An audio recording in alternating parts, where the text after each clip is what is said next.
In today's video, I'll show you how to import transactions into YNAB quickly and accurately, so your budget always stays up to date.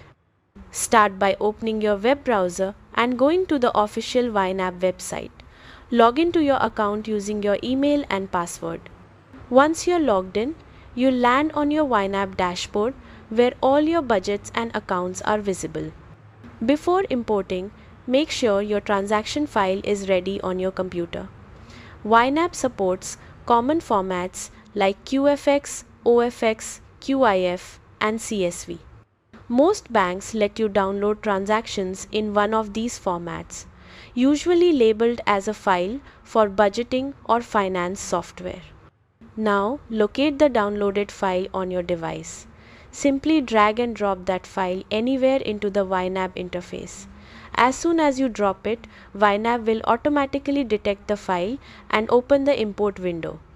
Follow the on-screen prompts to review and confirm the transactions.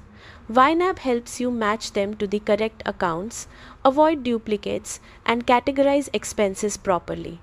Take a moment to check everything, then confirm the import. If you have transactions from multiple banks or accounts, just repeat the same steps for each file.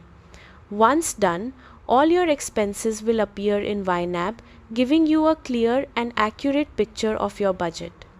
That's it. You've successfully imported transactions in YNAB and made managing your finances even easier. Thanks for watching, and don't forget to keep importing regularly to stay on top of your budget.